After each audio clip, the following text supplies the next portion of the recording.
আমি মরে যাবার পরে সম্ভবত এটা বলা যাবে যে আমি কি কোনো মৌলিক কবি হলাম কিনা, মৌলিক লেখক হলাম কিনা বা চিন্তক হলাম কিনা। আমাদের রেটিংটা শুরু হওয়া উচিত মৃত্যুর পর।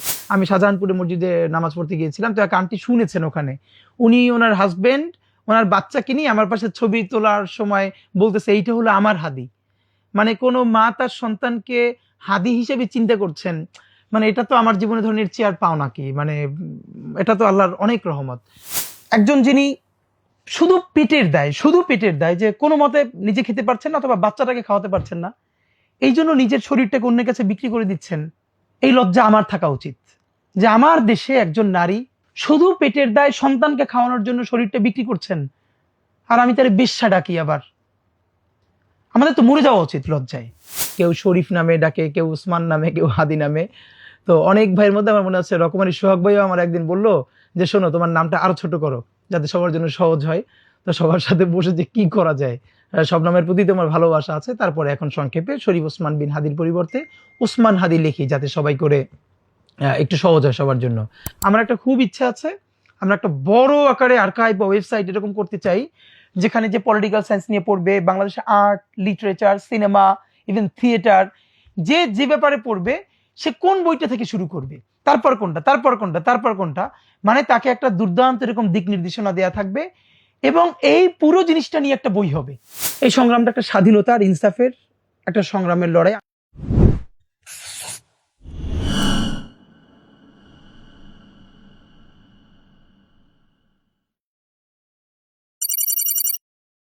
ধন্যবাদ। প্রথমত আমার নাম সবাই যেটা জানে এবং আমি সবসময় লিখিও, শরীফ ওসমান বিন হাদি। এরপরে বিশেষ করে এবার গত 1.5-2 বছরে যেহেতু শরীফ হচ্ছে আমার মূলত বংশের নাম যেটা বলে, আর ওসমান বিন হাদি এই অর্থে হচ্ছে আমার আব্বার নাম শরীফ মাওলানা আব্দুল হাদি, এই হাদি থেকে আমার নাম মূলত সে অর্থে ওসমান। কিন্তু নামটা যেহেতু বড়, তো এখন যেহেতু প্রচুর মানুষ বলে, তো অনেকেই কেউ শরীফ নামে ডাকে, কেউ ওসমান নামে, কেউ হাদি নামে। তো অনেক ভাইয়ের মধ্যে আমার মনে আছে রকমারি সোহাগ ভাইও আমার একদিন বললো যে শোনো, তোমার নামটা আরো ছোট করো যাতে সবার জন্য সহজ হয়। তো সবার সাথে বসে যে কি করা যায়, সব নামের প্রতি তোমার ভালোবাসা আছে, তারপরে এখন সংক্ষেপে শরীফ ওসমান বিন হাদির পরিবর্তে উসমান হাদি লিখি, যাতে সবাই করে একটু সহজ হয় সবার জন্য। আর লেখক হিসেবে আমার যেটা, সেটা হচ্ছে আমি সীমান্ত শরীফ নামে লিখতাম। এইটা হয়তো আমি আর একটু সামনে বলবো, সেটা হচ্ছে ছদ্মনামের প্রয়োজন হয়েছিল মূলত আমি আসলে লেখক হওয়ার তাড়নাটা আমার যতটুকুন ছিল তার থেকে বড় তাড়না ছিল যে আমি অন্যায়ের বিরুদ্ধে কিছু বলতে চাই, আর লেখাটা তার একটা মাধ্যম। তো আমি যে কবিতাটা লিখে আমার কাছে, এর আগে ফেসবুকে অনেক কবিতা লিখেছি, বিশেষ করে যেগুলোর মধ্যে বাংলাদেশে আধিপত্যবাদ বিরোধী লেখা, আগ্রাসনের বিরুদ্ধে। তো এরপরে একটা আমার মনে আছে, এই নামটা যখনই করি, সেটা হচ্ছে 2-3 বছর আগে একটা কবিতা লিখি রজস্রাবের রাষ্ট্র নামে। এই কবিতাটায় পুরো ফ্যাসিবাদ আমলে একদম পিলখানা, শাপলা গণহত্যা, তারপরে শাহবাগ, এর পরবর্তী পাচার থেকে শুরু করে যা কিছু আছে, এটা আমার মনে আছে যে গোলাপবাগে বিএনপির একটা বড় সমাবেশ হয়েছিল, মানে এটা এদিকে করতে দেওয়ার কথা ছিল, তারপরে অনুমতি দেয় না, অনেক নাটকীয়তার পরে সেই প্রোগ্রামটায় আমি আমার ওয়াইফকে নিয়ে একদম রামপুরা থেকে হেঁটে হেঁটে সে পর্যন্ত গিয়েছিলাম, বিকজ এর মধ্যে রিক্সা বা বারবার চেক করছিল, যেতে দিচ্ছিল না। তো ওখানে গিয়ে মানুষের যে ক্ষোভ, মানে কত দূর থেকে মানুষ এসেছে হেঁটে হেঁটে, তো ওটা আমাকে ভীষণভাবে তাড়িত করলো। এর আগে আমি তো বিভিন্ন গল্পে বলেছিও যে মানে আমি এই অ্যাক্টিভিজমের সাথে তো দীর্ঘদিন ধরে আছি। তো ওদিন রাত্রিরে ফিরে আমি একটা কবিতা লিখলাম রজস্রাবের রাষ্ট্র, এবং আমার মনে আছে ফাহাম আব্দুল সালাম ভাই, আমি ওনাদের সাথে ফেসবুকে কানেক্টেড ছিলাম, ওনাকে আমি কবিতাটা পাঠালাম। আরো বেশ কিছু গুরুত্বপূর্ণ অ্যাক্টিভিস্ট ওনারা দেখে খুবই অ্যাডমায়ার করলো, বিশেষ করে জনতার কবি আল রাহাত শান্তনু ভাই, যিনি জাতীয়তাবাদী একজন বড় অ্যাক্টিভিস্ট, গায়ক, অস্ট্রেলিয়ায় থাকতেন। উনি এই কবিতাটা আবৃত্তি করলেন। তো তখন উনিও বললেন যে এটা তো তোমার নামে দেয়া যাবে না, এটা খুবই ঝামেলা হবে, ভিন্ন একটা নাম লাগবে। তো তখন আমাকে উনিও বললো, 2-1টা নাম প্রস্তাব করলো, আমিও চিন্তা করলাম, আমাকে উনি পছন্দ করতেন খুব।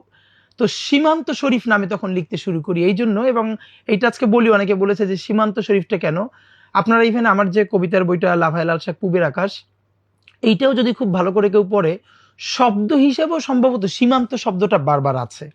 মানে আমার সচেতনভাবে অবচেতনভাবে একটা যে স্বাধীন সার্বভৌম সীমান্ত, এইটা আমাকে ভীষণভাবে মানে আলোড়িত করে। তো এই যে সীমান্ত ক্ষয়ে যাচ্ছে, সীমান্ত দখল হয়ে যাচ্ছে, এই জায়গা থেকে আমি ওই সীমান্তটাকে নিয়ে যে সীমান্ত শরীফ হিসাবে লিখতাম।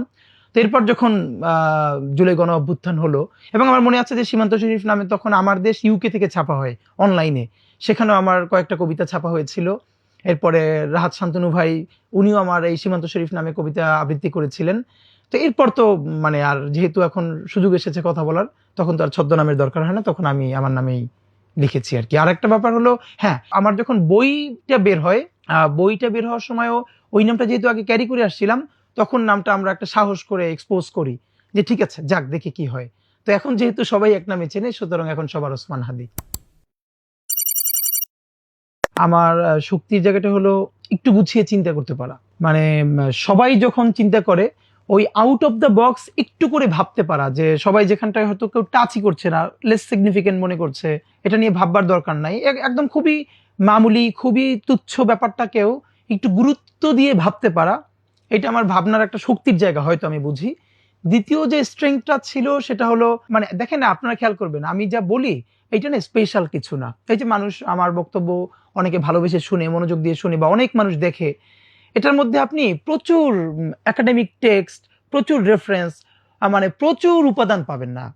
তাহলে মানুষ দেখে কেন? এটা হলো আমার শক্তির জায়গাটা হলো আমার ছোটবেলা থেকে যে জনমানুষকে, একদম গণমানুষকে রিড করতে পারা। মানে আমার খুব কনসিয়াস একটা জায়গা ছিল যে মানুষ যা বলতে চায় সেইটাকে আরো সহজে কিভাবে বলতে চায়। আমার সারা জীবনের একটা যদি যুদ্ধ, সেটা হলো কত সহজ করে চিন্তা করা যায়, কত সহজ করে বলা যায়। তো সহজ করে চিন্তা করা, এইটা আব্বার কাছ থেকে, পুরো পরিবার কাছ থেকে আমরা ভীষণভাবে পেয়েছি। মানে পরীক্ষা একটা খারাপ করছি, তো এটা আব্বার বলতে হয়তো খারাপ লাগতেছে, তো আব্বা অন্য কারো কাছ থেকে শুনে এসে বলতেছে তো এটা কি হয়েছে। মানে যে সহজ করে কিছু না এটা। আর সহজ করে বলাটা, এটা সম্ভবত আল্লাহ আমার জন্য একটু সহজ করেছেন। রবীন্দ্রনাথের একটা কথা আমার জীবনে, এটা খুবই আমি অনেকবার বলেছি, যে সহজ করে বলতে আমায় কহজে, সহজ কথা যায় না বলা সহজে। তো আসলেই সহজ কথা সহজে বলা কঠিন।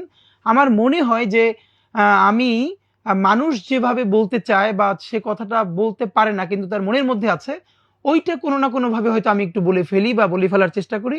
এই জন্য মানুষ কানেক্ট করতে পারে আমাকে। তো আমার স্ট্রেংথের জায়গাটা আমি মনে করি যে একটু সহজ করে, সহজ মানুষের জন্য, আমজনতার জন্য করে বলতে পারা।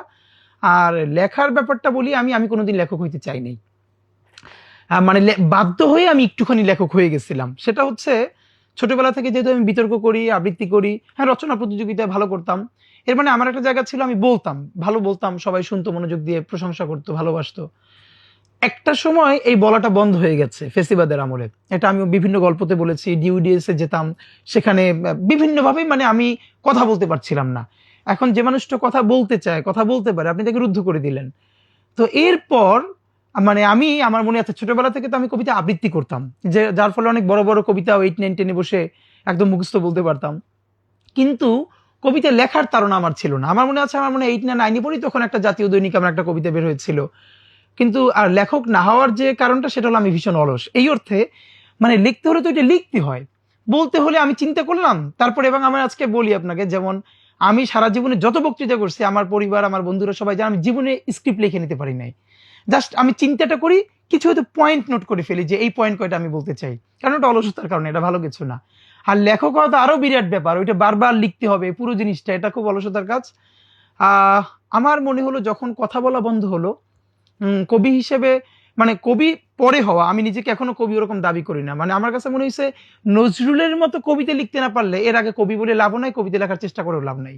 আমি আমার জীবনের একটা পর্যায়ে কবিতা লিখতে হয়েছে, কবিতার জন্য না, আমি কিছু বলতে চাইছিলাম, সে বলাগুলো আমি বলতে পারি নাই, তখন বলা বন্ধ হয়ে গেছিল, তখন আমি লিখতে শুরু করলাম। একটা আমার মনে আছে খুব, আমি এটা মনে হয় 2017-18 দিকে একটা কবিতা পোস্ট করেছিলাম, এবং এইটার কমেন্টে যারা বাংলাদেশের অনেক ভালো লেখক, চিন্তক, ওনারা আমাকে অনেকে ইনবক্স করলেন, কমেন্ট করলেন, এবং ওনারা অনেকে আমার এটা খুব ভালো লেগেছে, ওনারা অনেকে মনে করেছিলেন যে এইটা যে আল মাহমুদের কবিতা।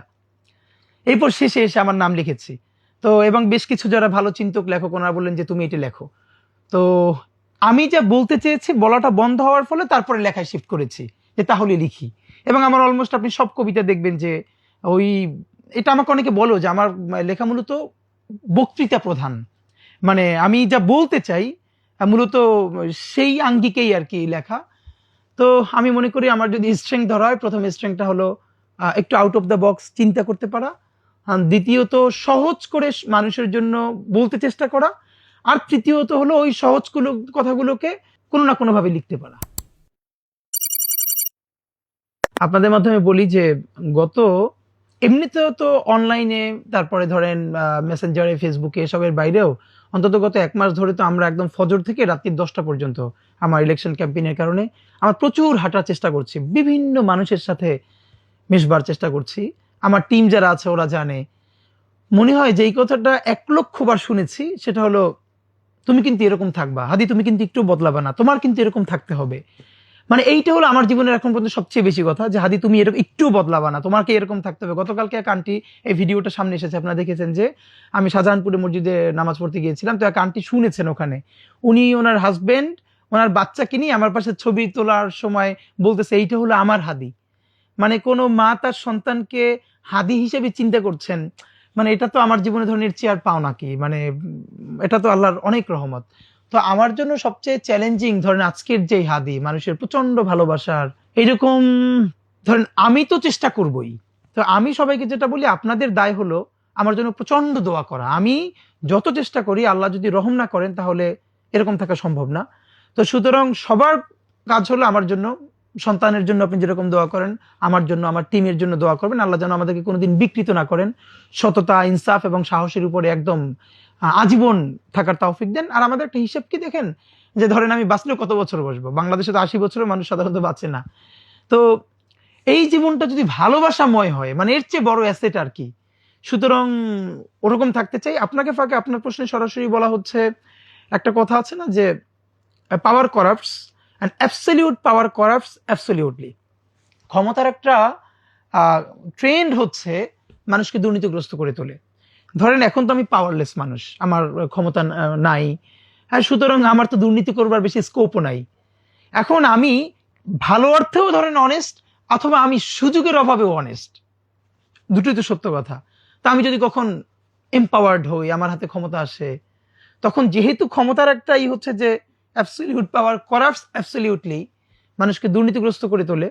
তা আমার জীবনের যেটা সুবিধা সেটা হলো, ঠিক যেই যেই কারণে মানুষ দুর্নীতি করে, আলহামদুলিল্লাহ ভীষণ একটা সামাজিক মর্যাদা এবং মানবিক মর্যাদার মধ্য দিয়ে বড় হয় আব্বা, মানে আমাদেরকে বড় করবার কারণে ওই ঘাটতিগুলো জীবনে নাই, যে এইটা খাই নাই, এইটা পড়ি নাই। আল্লাহ আমাদেরকে ভীষণ সম্মানের সাথে, প্রচুর প্রপার্টি নাই আমাদের, কিন্তু আল্লাহ ভীষণ সম্মানের জীবন দান করছে আমাদেরকে। সুতরাং ওই বোধটা আমাদের নাই, চিন্তাও নাই। কিন্তু আমি সেদিনকে একটা প্রোগ্রামে বলেছি, আপনাদের মাধ্যমে বলতে চাই, অনেকে আমাদেরকে বলেন কি, আমাদের বাংলাদেশের মানুষের একটা সমস্যা, আমরা যাকে বিশ্বাস করি অন্ধভাবে বিশ্বাস করি। মানে সেটা আমার সন্তানকে, আমার বাবা মাকে, আমার স্ত্রীকে, সবাইকে। তো প্লিজ আমরা যেন কাউকে অন্ধভাবে বিশ্বাস না করি। একটা চোখ দিয়ে ভীষণ বিশ্বাস করব, আর একটা চোখ তাকে ভালো রাখার জন্যই আমি তার উপরে সন্দেহ জারি রাখবো, নট নেসেসারিলি এটা খারাপ অর্থে, তাকে শুধরানোর জন্য। তো আমি সেদিনকে, আমাকে অনেকে বলে যে দেখো আমি আমার নিজের চেয়ে তোমাকে বিশ্বাস করি, আমি বলি প্লিজ এটা করেন না। আপনি বরং একদিকে বিশ্বাস করতে থাকেন, আর একদিকে আমাকে প্রশ্ন জারি করতে থাকেন, যাতে আমি সেই উত্তর আপনাকে দেই, এবং আমি যেন বুঝি যে মানুষ আমাকে বিশ্বাস করছে, সাথে সাথে আমার প্রতি কিন্তু তার নজরদারিও আছে। আমি যেন কোনোদিন বিকৃত হতে চাইলেও হতে না পারি। আপনারা সবাই মিলে এই সহযোগিতাটা করবেন। তো আপনাদের মাধ্যমে সবার কাছে দোয়া আছে, আল্লাহ যেন আমাদেরকে আমৃত্যু সত্তা, ইনসাফ এবং হকের উপরে রাখেন। আমি জন্মগ্রহণ করেছি ঝালকাঠি জেলার নলছিটি উপজেলায়, শহরেই, একটা মফস্বল শহর। 1 থেকে 3 পর্যন্ত পড়েছি নলছিটি শহরের মাদ্রাসায়, আব্বাজা খানের ভাইস প্রিন্সিপাল ছিলেন। এরপরে বাংলাদেশের একটা বড় মাদ্রাসা, ঝালকাঠি এনএস কামিল মাদ্রাসা, সংক্ষেপে নেসারাবাদ মাদ্রাসা বলে, খুবই কালচারালি মানে একটা ভালো মাদ্রাসা বাংলাদেশের। তো ওখানে আমি পড়ি এবং হোস্টেলে থেকে পড়ি। আমার বড় 2 ভাই ওখানে তখন পড়তেন। এবং আমি বলতে পারি যে আমার যে আজকে যতটুকুন বোঝাপড়া, কালচারাল গ্রুমিং, পলিটিক্যাল গ্রুমিং যা বলেন, মানে প্রথমত পরিবারে এটার দুর্দান্ত একটা গ্রুমিং এর জায়গা ছিল, আর এটাকে বিকশিত হওয়ার জায়গা তৈরি করে দিয়েছিল আমার সেই প্রাণের ক্যাম্পাস ঝালকাঠিতে। এখন আর ওই অবস্থায় নাই ওই প্রতিষ্ঠান, কিন্তু অসাধারণ ছিল তখন, অসাধারণ। তো এই সুযোগটা পেয়েছিলাম। আর লেখালেখি বলতে ধরেন আমি যেটা করেছি, আমি ছোটবেলা থেকে, আমার মনে আছে 2-3 থেকেই প্রচুর সাংস্কৃতিক অনুষ্ঠানে অংশ নিতাম। এরপরে জাতীয় শিক্ষা সপ্তাহ, ইসলামিক ফাউন্ডেশন, শিক্ষা মন্ত্রণালয় থেকে বাংলাদেশে তখন প্রচুর সাংস্কৃতিক প্রতিযোগিতা হতো।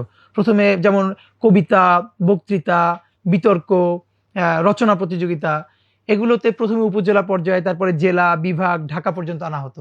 তা আমার মনে আছে আমি ছোটবেলা থেকে এরকম আমার উপজেলা, জেলা, বিভাগে ফার্স্ট হয়ে ঢাকা পর্যন্ত আমি অনেকগুলো প্রোগ্রাম এসেছি, কবিতায়, বক্তৃতায়, বিতর্কে, এবং আলহামদুলিল্লাহ আমি জাতীয় পর্যায়ে বেশ কয়েকবার প্রথম পুরস্কারও পেয়েছি বিভিন্ন ইসে।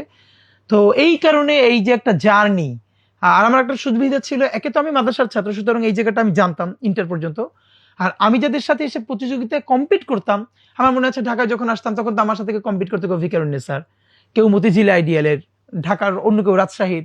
তো তাদের কাছ থেকেও তো আমি শিখবার চেষ্টা করতাম। তো আমার নিজের সীমানা পাড়িয়েও আমি অন্যের সাথে যে মিশতে পারতাম, এইটা আমার জন্য আলহামদুলিল্লাহ একটা বড় লার্নিং এর জায়গা ছিল। আর কিভাবে যেন আল্লাহ আমাকে একটা জিনিস দিছে, সেটা হলো আমি মানে আর্টিফিশিয়ালি না ন্যাচারালি মানুষের সাথে মিশতে পারি, এবং 5 মিনিট কারোর সাথে মিশলে সে আমার আপন মনে করতে পারে। এটা আর্টিফিশিয়ালি না, এটা আমার যার সাথে মিলে তারা মনে করে। তো এটা আমার জীবনে হেল্প করছে আমাকে গ্রো করতে। প্রথম কথা হলো সোশ্যাল মিডিয়ার ফিডব্যাক তো অফকোর্স গুরুত্বপূর্ণ। যেমন আমি যেটা একটু আগে বলেছি যে আমার যে একটা কবিতাটা যেটা দেখে যাদেরকে আমি খুব মনে করি, যারা ভালো ক্রিটিক করেন, ওনারা যখন বললো যে তোমার এই কবিতাটা বেশ সুন্দর হয়েছে, অফকোর্স এটা আমি ইন্সপায়ার্ড হয়েছে। এরকম আরো বেশ কিছু গুরুত্বপূর্ণ মানুষ ওনারা আমাকে টেক্সট করে বলেছেন যে তুমি লেখালেখি চালিয়ে যাও। এরপর তো অনেক ধরনের মন্তব্য আসে, কিন্তু আমার একটা হিসেব কি, আমি আবারও বলি যে আমি কোনোদিন লেখক হওয়ার জন্য লেখক হইতে চাই না, এখনো চাই না। আমার একটা আন্দোলন আছে, আমার একটা সংগ্রাম আছে।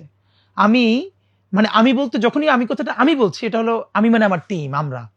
তো আমার জায়গায়, এবং আজকে আপনারা দেখবেন যে আমার 2018 সনের 16 সনেরও ভিডিও আছে। আমার যেহেতু মূল ফেসবুক আইডিটা ডিসেবল করে দেওয়া হয়েছে ফ্যাসিস্টের লোকজনরা, তো সেখানে আমি 2012, 13, 14, 15, 16 কিভাবে কালচারাল অ্যাক্টিভিজম করছি এই যে ঢাকায়। আজকে আপনাদেরকে একটু জাস্ট বলি যে যখন আমরা কোনোভাবে পলিটিক্যাল ভয়েস তুলতে পারছিলাম না, তো একটা কনসাস লড়াই, যেখানে মুসলমানের কালচারকে তো বাংলাদেশে কালচারাল মাইনরিটি বানিয়ে ফেলা হয়েছে। মানে আপনি এখানে যতবার বলবেন 90% মুসলমান, আপনি রিড করবেন 90% উইথ 9% পাওয়ার। মানে বাংলাদেশের কোন এস্টাবলিশমেন্টে আপনারা কিন্তু মুসলিম আইডেন্টিটি ধারণ করে আপনি চলতে পারবেন না। তো এই বুঝটা বুঝবার কারণে আমরা যখন দেখলাম পলিটিক্যাল লড়াই খুব কঠিন হয়ে যাচ্ছে, ঢাকাতে 2022 সালে সর্বপ্রথম আমি এবং আমার বন্ধুরা ঈদের মিছিল শুরু করলাম চাঁদরাতে। আমার মনে আছে, কারণ আমরা ইতিহাস পড়তে গিয়ে দেখেছিলাম মুঘল আমলে আরো বিভিন্ন সময় চাঁদরাতে দারুণ মিছিল হতো, আনন্দ হতো। সব নাই হয়ে গেছে, সেগুলোকে কিভাবে নষ্ট করে দিয়ে, ধ্বংস করে দিয়ে অন্য অন্য জিনিস ঢুকানো হয়েছে। এবং আমরা যখন শৈশবে ছোট ছিলাম, মনে আছে চাঁদ দেখে আমরা মসজিদের সামনে থেকে বাচ্চারা মিছিল করতাম, অনেক আনন্দ হতো। এরপরে আমার মনে আছে যে আমরা রামপুরা মিরপুরে একই সাথে চাঁদরাতে ঈদের মিছিল একটা ইভেন্ট করলাম, এত দারুণ সাড়া পেলাম। ওই বছরে ঢাকার বাইরে আমাদের ওই ইভেন্টের 10টা জেলায় প্রোগ্রাম হলো। পরের বছর আরো বড় করে হলো, এবং এরপর তো 24 হওয়ার পরে আমরা শিল্পকলা একাডেমির সামনে করলাম। এর মানে এই যে কালচারাল বোঝাপড়াটা, যে এই যে বাংলাদেশ, বাঙালি, বাঙালি মুসলমান, তার এই জায়গাটাকে আবার একটা নতুন করে সামনে আনা দরকার, এই বোঝাপড়াটা একটু একটু আমাদের ছিল পাঠকদের।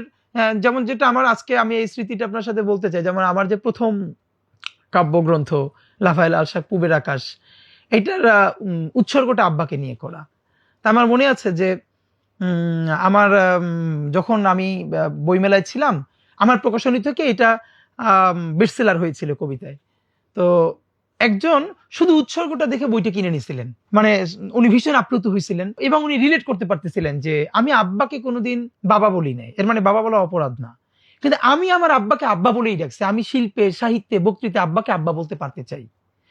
আমি যে আম্মা ডাকে, যেমন আমি আমার আম্মাকে আম্মা ডাকি না, মাই ডাকি, কিন্তু যে আম্মা ডাকে, এইখানে আজকে গল্পটা মনে পড়ে বড় হয়ে গেলেও, যেমন আমার যদি পুরো লার্নিং এর একটা জায়গায় থাকে যে আমি যা বলি এই ঘরের শব্দ, আমার একান্ত শব্দ, কিন্তু সোসাইটিতে, কালচারে খুবই তুচ্ছ, কিন্তু আমি আমার ওই শব্দকে দাঁড় করাতে পারতে চাই। সেটা কতদূর কবিতা হলো, সেটা কতদূর লিটারেচার হলো, আর্ট হলো, এটা নিয়ে আমার চিন্তা না, আমার হলো লড়াইটা। আল মাহমুদ উনি ওনার একটা স্মৃতিকথা মানে খুবই অনুপ্রাণিত করছে। উনি বলতেছেন এই যে দেখেন আল মাহমুদের একটা বিরাট শক্তির জায়গা, যে আমাদের লোকায়ত যেসব শব্দ যেগুলোকে তুচ্ছ বলে ভাবা হয়, উনি সেগুলোকে যেভাবে সোনালী কাবিনের মধ্য দিয়ে সামনে তুলে ধরলেন, সেগুলোকে অভিজাত করে তুললেন। উনি এই মোটিভেটেড কিভাবে হলেন? উনি লিখতেছেন, উনি ছোটবেলায় নজরুলের একটা কবিতা পড়তেছেন। এই কবিতার মধ্যে যে বিখ্যাত লাইন যে আম্মা গো পানি দাও ফেটে গেল ছাতিমা, যে আম্মা গো পানি দাও। তো উনি বললেন যে আমি তো আমার আম্মার আম্মা ডাকি, কিন্তু আমি যখন লিটারেচার পড়ে বড় হইতেছি, ছোটবেলায় আমি প্রচুর কবিতা গল্প পড়তেছি, আমি কোথাও আম্মা পাই না। এই প্রথম উনি দেখলেন যে আম্মারে আম্মাও ডাকা যায়, তাতে কবিতাও হয়, এবং নজরুল এটা লিখছে। এই অনুপ্রাণিত হয়ে উনি সারা জীবনে দেখবেন যে শব্দকে কিভাবে একদম ডুবুরির মতো খুঁজে খুঁজে খুঁজে খুঁজে খুঁজে খুঁজে আবার নতুন করা। তো এই জন্য হলো আমার একটা লড়াই আছে, লড়াইটা হলো যেইখানে বাঙালি মুসলমানকে যে ছিল এখানকার শাসক, তাকে এমন মাইনর করা হয়েছে যে একদম ভূমিহীন কৃষক। আজকে এখানে বলা হচ্ছে যারা শাহবাগ করেছে তারা হলো 3rd জেনারেশন গ্রাজুয়েট, আর তার বিপরীতে যেসব শাপলার লোকজন তারা অনেকে 1st জেনারেশন গ্রাজুয়েট, এখনো গ্রাজুয়েট করতেও পারে নাই। কিন্তু এর পিছনের কথাটা কেউ বলে না যে আজ থেকে 200 বছর আগে, পলাশী ট্র্যাজেডির আগে গল্পটা তো এরকম ছিল না, এই গল্পটা তো ভিন্ন ছিল। এই যে 200 বছরের কলোনিয়াল মাইন্ডসেট, কলোনির অত্যাচার, তারপরে কলোনি, এই যে আমরা বলি এত স্বাধীনতার কথা, এই কথাটার মধ্য দিয়ে যে আমাদের কলোনিয়াল মাইন্ডসেট প্রমাণ হয়। আমরা কি কেউ বলি যে যার বাবা ছিল এক সময় জমিদার, তিনি শুধু প্রজা হলেন না, ভূমিহীন প্রজা করা হলো, তার শব্দকে কেড়ে নেওয়া হলো। দেখেন স্যার সলিমুল্লাহদের লড়াইটা সারা জীবন, আমি আপনাদেরকে স্পষ্ট বলি যে এই অঞ্চলের জন্য কোনো ভূমিপুত্র থেকে থাকে তিনি নওয়াব স্যার সলিমুল্লাহ। সলিমুল্লাহরা যাদের জন্য বিশ্ববিদ্যালয় করলেন, লড়াই করলেন, যেখানে বাঙালি মুসলমানের কোনো স্টেক নাই, সেই বিশ্ববিদ্যালয় কি আপনার বাঙালি মুসলমানের আইডেন্টিটি নিয়ে? আমি তো বলেছি আমাকে বিশ্ববিদ্যালয়ের 2য় দিনে মোল্লা মুন্সি বলে, আমি যেহেতু ওই অ্যাপিয়ারেন্সে থাকতাম জামা কাপড় টুপি পরে, সোয়াবের জন্য না, কালচারালি আমার পিছনে পাঠাই দিল সবার শেষে। এরকম গল্প আমি অনেক জায়গায় বলেছি। এই যে কালচারাল মাইনরিটি আমরা, তো ওই কালচারাল মাইনরিটির শব্দগুলোকে আমি সাহস নিয়ে সামনে তুলে আনতে চাই। এই জন্য আপনি দেখবেন আমি আমার যখন কবিতা হোক, ইভেন আমি কোনো কবিতা হয়েছে কিনা বাংলাদেশের কোনো ক্রিটিক বলতে পারবে না আমি তারে পাঠাই বলছি ভাই আমার একটু কবিতাটা চেক করে দিবেন বা আমার ব্যাপারে একটু ভালো রিভিউ দিয়ে দিবেন, না। কারণ আমার লড়াইটা হলো আমি কিছু বলতে চাই, সেই বলার একটা অংশ লেখা, আমি সেই সব শব্দ তুলে আনতে চাই যেগুলোকে তুচ্ছ করা হয়েছে এই লড়াইয়ের অংশ হিসেবে। সুতরাং আমি পারি আর না পারি, এখান থেকে অনুপ্রাণিত হয়ে ভবিষ্যতে যদি কোনো নজরুল বাংলাদেশে দাঁড়ায়, জসিমউদ্দিন দাঁড়ায়, আল মাহমুদ দাঁড়ায়, সেটাই আমাদের সফলতা। আমি তো পলিটিক্যাল সায়েন্সের স্টুডেন্ট, আমার খুব ইচ্ছা ছিল যে বাংলাদেশে, আপনি খেয়াল করবেন যে পলিটিক্যাল সায়েন্সের বাংলায় কোনো ভালো বই নেই। ইভেন শুধু পলিটিক্যাল সায়েন্স বলেন, সোশিওলজি বলেন, সোশ্যাল সায়েন্স ফ্যাকাল্টির যে জিনিসগুলো বলেন, এগুলো হলো সবই তো একাডেমিয়াগুলো তৈরি হয়েছে ওয়েস্টে, আর বাংলাদেশে যা এগুলো আসলে কোনো পড়ার মতো বই না। তো আমার একটা খুব ইচ্ছা ছিল যে যারা পলিটিক্যাল সায়েন্সের স্টুডেন্ট তাদের জন্য একটা সিরিজ আকারে আলাপগুলো সহজ করে। আমার জীবনের একটা ব্যাপার হলো আমি খুব অল্প পড়ি কিন্তু খুব গুছিয়ে পড়ি, মানে যত সহজ করে বলা যায়। আর আমি যেহেতু গত 10-15 বছর ধরেই শিক্ষকতা করি, মানে আমি নিজেও শিক্ষক পরিবার, আমার পরিবারের সবাই শিক্ষক, আমিও একদম ইন্টার ফার্স্ট ইয়ার থেকে প্রফেশনালি শিক্ষকতা করাই। তো আমি তো বুঝতে পারি যে কোন শব্দটা বললে কে কত সহজে নিতে পারে। এমন অনেক টপিক আছে যেগুলো আমরা বুঝতে লাগছে এক মাস, কিন্তু আমি একটু ভিন্ন করে বোঝানোর কারণে দেখলাম একদিনে অনেকে বুঝে যাচ্ছে। তো ওইটা এখন যেহেতু হচ্ছে না অ্যাক্টিভিজমের লাইফে, আমার একটা খুব ইচ্ছা আছে, যদি আল্লাহ কোনোদিন সময় দেয়, যে বাংলাদেশের যে শিল্প, সাহিত্য, সংস্কৃতি, এর উপরে একটা সিরিজ আকারের পাবলিকেশন দরকার, যে এইটার প্রমাণ করবে বা এটা বলবে। যেমন আপনি যে এখন যে কাউরে যদি বলতে বলেন সে কথা সাহিত্য পড়তে চায়, তার কোনো গাইডলাইন নেই। মানে আমাদেরকে অনেকে জিজ্ঞেস করে ভাই আমি এই ব্যাপারে পড়তে চাই, একটু পলিটিক্স নিয়ে, বা আমি অ্যাক্টিভিজম নিয়ে পড়তে চাই, আমি কোত্থেকে শুরু করব? আপনি বাংলাদেশের কোনো ওয়েবসাইট পাবেন না, কিছু পাবেন না যে একটা রিডার সে বাড়ি বসে পড়তে শুরু করবে। সে কিভাবে? দেখেন হুমায়ুন আহমেদের এই কথাটা আমাদের ভালো লাগে যে লক্ষ লক্ষ বই আছে, আমি তো সারা জীবনে সব বই পড়তে পারবো না। আমার গোল ফোকাস ঠিক করতে হবে, ওই ফোকাসে পৌঁছাতে যে হেল্প করবে আমি সেই বইগুলো বেছে বেছে পড়তে চাই। আমার একটা খুব ইচ্ছা আছে, আমরা একটা বড় আকারে আর্কাইভ বা ওয়েবসাইট এরকম করতে চাই, যেখানে যে পলিটিক্যাল সায়েন্স নিয়ে পড়বে, বাংলাদেশের art, literature, cinema, even theatre, যে ব্যাপারে পড়বে সে কোন বইটা থেকে শুরু করবে, তারপর কোনটা, মানে তাকে একটা দুর্দান্ত এরকম দিক নির্দেশনা দেয়া থাকবে। এবং এই পুরো জিনিসটা নিয়ে একটা বই হবে, যে তার গাইডলাইন, এইটা নিয়ে কাজ করবার আমার খুব ইচ্ছা আছে। আল্লাহ যদি সহজ করে, এটা নিয়ে আমরা একটা কাজ করতে চাই। রকমারির ব্যাপারে আমি এইটুকুন বলি, সেটা হলো যে বাংলাদেশে বই এবং প্রকাশনা এটা কোনো সময় লাভজনক ব্যবসা না। এটা অনেকে ওই যে নিজের খেয়ে বোনের মোষ তাড়ায়, এই কাজটাই করে। তো রকমারির জন্য যেটা সব থেকে বড় জিনিস আমি ভাবি, যে বইকে এরকম প্রোডাক্ট হিসেবে সামনে আনা, গিফট করা, এবং মানে একটা কমিউনিটি তৈরি করা। মানে ব্যাপারটা এমন না যে বই নিয়ে এরকম একটা মার্কেট ছিল, রকমারি এসে বিজনেস শুরু করলো। রকমারির জার্নিটা আমি জানি। আমার কি জানো যে একটা যখন রকমারি শুরু করে তখন নাকি 10 জন টি শার্ট পরে সারাদিন বাংলা বাজারে পড়ে থাকতো, সারাটা দিন, তখন তো কেউ গুরুত্ব দিত না। তো রকমারির জন্য অফকোর্স এটা একটা বিরাট জার্নি। আর আমি সেদিনকে রকমারির যে তাদের বার্ষিক যে একটা অনুষ্ঠান হয়, লেখক মানে বেস্টসেলার লেখকদেরকে পুরস্কার দেওয়ার জন্য। ওখানে গিয়ে আমার যেটা মনে হলো, এইরকম অন্তত বাংলাদেশে 20-30টা প্রোগ্রাম হওয়া দরকার, আরো অনেকগুলো প্ল্যাটফর্ম হওয়া দরকার। এই জন্য যে দেখেন, বাংলাদেশের লেখকরা পাঠকদের সাথে একটু একসাথে বসে চা খাবে, গল্প করবে, এরকম কয়টা ইভেন্ট হয় না তো তেমন, কিন্তু এটা তো দরকার। যেমন আমার এখনো খুব আফসোস, আমি আল মাহমুদের সাথে একবার সাক্ষাৎ করেছি, কিন্তু তখন তিনি কথা বলতে পারেন না। আমি কাবিলের বোন উপন্যাসটা যখন পড়েছি, আমার এত কষ্ট হয়েছে যে আমি সম্ভবত তাকে গিয়ে জিজ্ঞেস করতাম, তিনি যদি সুস্থ থাকতেন, আপনি এই ক্যারেক্টারটাকে শতভাগ আপনার চোখের সামনে থেকে দেখে দেখে লিখেছেন? মানে এটা পরে আমি এত কষ্ট পেয়েছিলাম। কাবিলের বোন তার বিখ্যাত উপন্যাস, মুক্তিযুদ্ধ নিয়ে। এরকম এখন অনেক লেখক আছে না, যাদের অনেক কবিতা এবং লেখা পাঠককে ভীষণ অনুপ্রাণিত করে। তো কবিকে, লেখককে, ঔপন্যাসিককে পাঠক যদি প্রশ্ন করে এবং সেই উত্তরটা পায়, এটা তো তার জীবনে একটা, যেমন আমার জীবনে যদি সুযোগ পাই, আমি আল মাহমুদকে অনেকগুলো প্রশ্ন করতে চাই। আমার এখন আফসোস হয় যে আমি তার কাছে এমন সময় গেছি, তিনি তখন কথা বলতে পারেন না। তো অফকোর্স রকমারির যদি সুযোগ থাকে, তাহলে এরকম আরো ছোট ছোট 5-10 জন লেখক নিয়ে, যেখানে তাদের পছন্দের পাঠকরা আসবেন, দিনব্যাপী প্রশ্ন করবেন, চা কফি খাবেন, যাতে করে পাঠক এবং লেখকদের একটা সম্মিলন ঘটানো যেতে পারে। আমি প্রত্যাশা তো বললাম যে আমার প্রত্যাশা হলো যে রকমারি যে প্রোগ্রামগুলো এখন ঢাকায় করছে, এই প্রোগ্রামগুলো তার বিভাগে জেলায় নিয়ে যাওয়া দরকার। আমাদের মুশকিলটা হলো, দেখেন, একজন যত ভালো চিন্তক হোক, লেখক হোক, সে ঢাকায় না আসলে সে কোনোদিন মূলধারায় উঠতে পারে না। কিন্তু আমি তো মনে করি একজন ভালো লেখা করার জন্য ঢাকায় থাকাটাই তার জন্য বিপত্তি। বাসা ভাড়া, শব্দ দূষণ, যানজট। তো বরং আমরা যদি এমন করতে পারি, কেউ বরিশালে থাকে, রাজশাহী থাকে, সিলেটে থাকে, কিন্তু সে একদম নিবিড়ভাবে লেখকই হতে চায়, ওয়াই নট? আমরা তার কাছে কেন যাই না? আমরা তাদেরকে কেন্দ্র করে ওখানে কেন প্রোগ্রাম দেই না, যাতে সে ওই সুন্দর জীবনী থেকে ভালো করে লিখতে পারে? তো এই যে লেখক আড্ডা, পাঠকদের আড্ডা, এগুলো যদি একদম জেলা পর্যায়ে, উপজেলা কিছু আয়োজন করা যায়, আমার মনে হয় অনেক বেশি লোকজন এটার সাথে কানেক্টেড হতে পারবে। এটাই আমার পরামর্শ। প্রথমত, লেখক হিসেবে আমি কোনো আমার নাম্বারই দিতে চাই না। আমার ব্যাপারে সুবিধা কি, অন্য সমালোচনা করবে কি, তার আগে আমি নিজেই ওই সমালোচনাটা করতে চাই। লেখক হিসেবে আমি আমার নাম্বার দিতে, আমি মরে যাওয়ার পরে আমার একটা ছাপ থেকে যায়। মানে যেমন আজকে আমি বলতে পারি যে আমার লেখার মধ্যে কার কার রিফ্লেকশন আছে, আমি কারে দিয়ে অনুপ্রাণিত।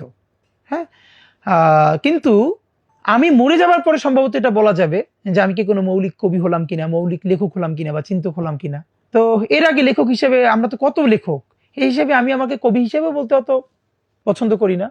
আমি কিছু বলতে চাই, সেটা কখনো কবিতায়, কখনো লেখায়, এরপর কি হবে জানি না। কিন্তু আমি মনে করি আমাদের রেটিংটা শুরু হওয়া উচিত মৃত্যুর পর। বাংলাদেশের একটা সমস্যা বলি, আমরা কে কত বড় লেখক এইটা আমরা নির্ধারণ করি কার রচনাবলীর সাইজ কত বড়। হ্যাঁ, আপনি ওয়েস্টেও খেয়াল করলে দেখবেন, যারা নোবেল পেয়ে গেছে, সারা জীবনে 3-4টা লিখছে, এর মধ্যে একটা নোবেল পেয়ে গেছে। আমাদের এখানে পৃষ্ঠায় মাপি, আমাদের পৃষ্ঠায় মাপাটা কমাইতে হবে। আমার মনে হয় লেখকের যখন প্রচন্ড তাড়না থাকে, তার প্রতি বছর অনেক বই বের করতে হবে, তখন তিনি যা করতে চান আসলে এটা করতে পারেন না।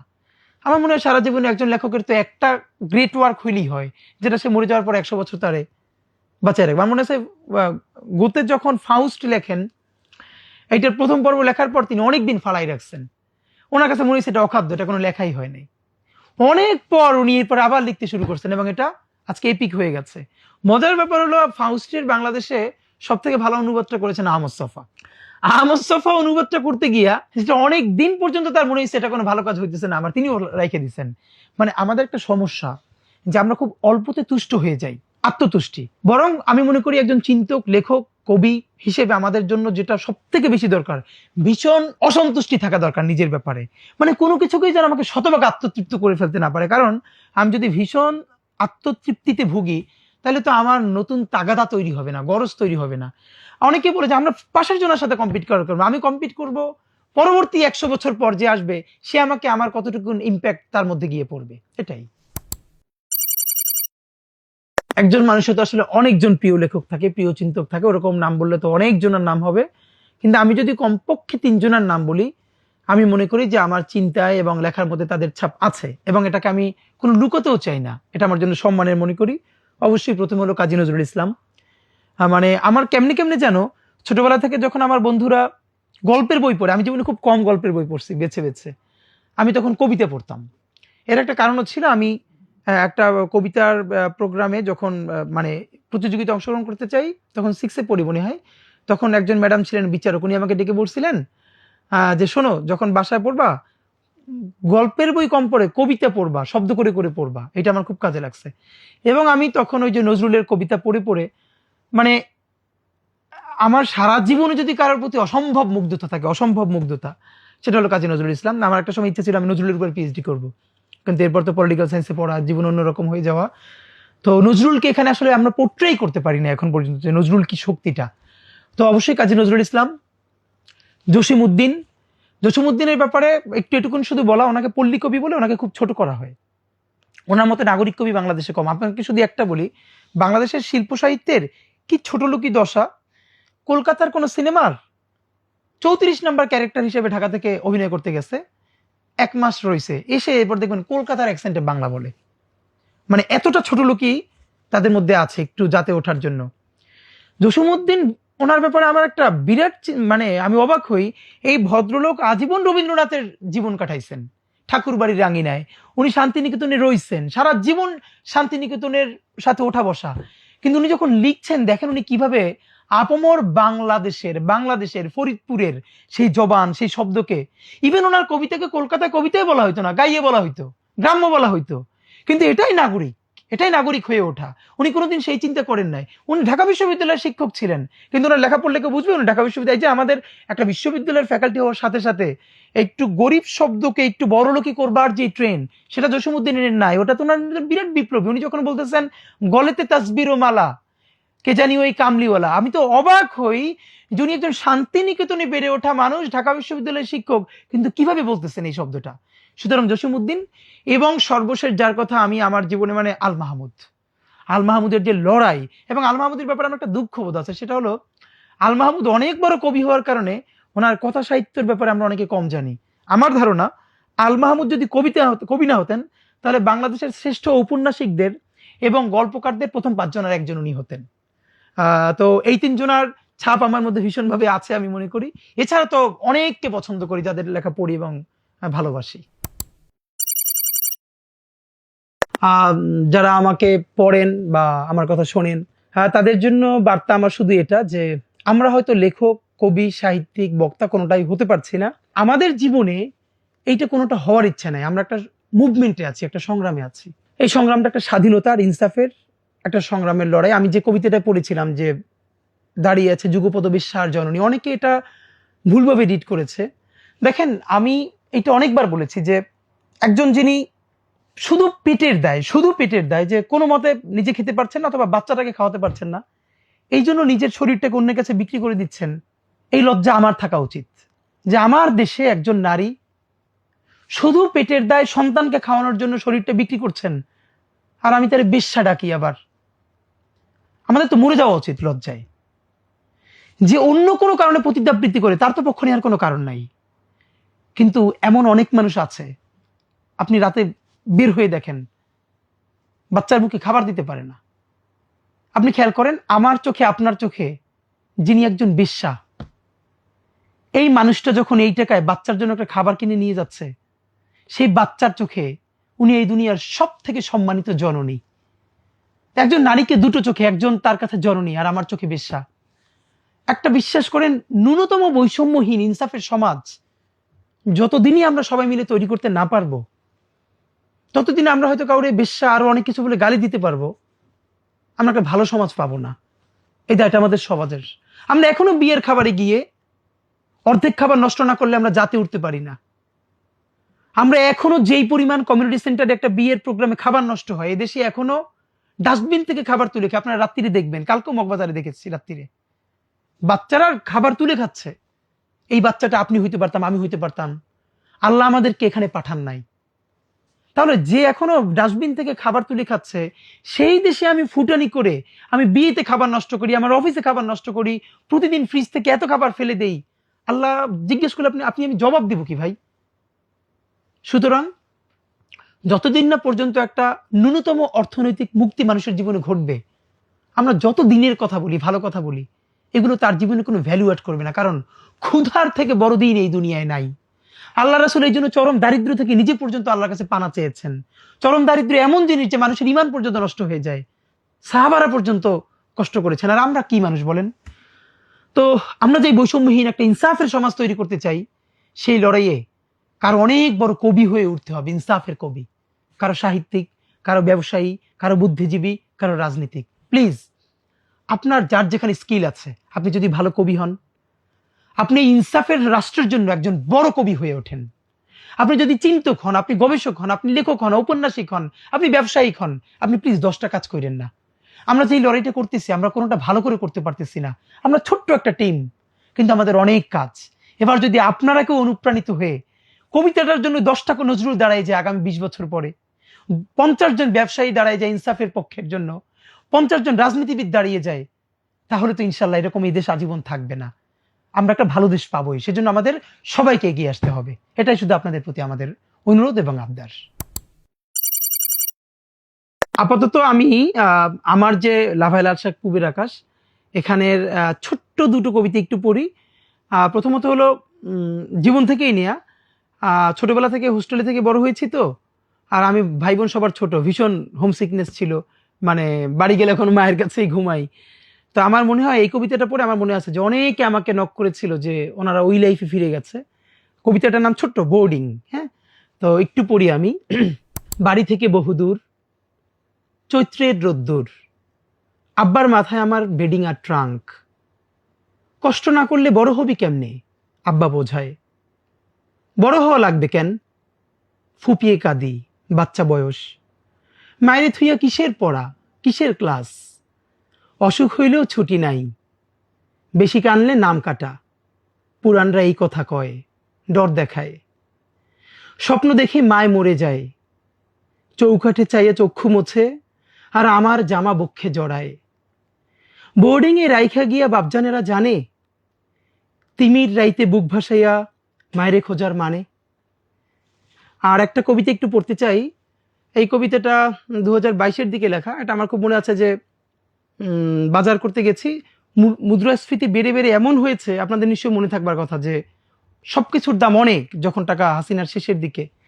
তা আমার এই গল্পটা খুব মনে পড়ে যে একজন রিক্সাওয়ালা ওনার মেয়েকে নিয়ে বাজারে আসছে, এবং কিছু ছোট মাছ থাকে না কম দাম, এইটার হয়তো ভাগ কিনতে চাইছে, কিন্তু ওইটার ভাগও 2 ভাগ ছোট, কিন্তু 100 টাকা। তা আমার খুব মনে আছে যে ওনার বাচ্চা, রিক্সাওয়ালার মেয়েটা হাত ধরে দাঁড়াইছে, সে মাছ কিনবেই। তো রিক্সাওয়ালা যখন জিজ্ঞেস করছে, তখন দাম শুনে উনি, আমার খুব মনে আছে, মানে উনি বড় করে একটা নিঃশ্বাস ছেড়ে মেয়েটা নিয়ে গেছে যে না, কিনবো না, লও।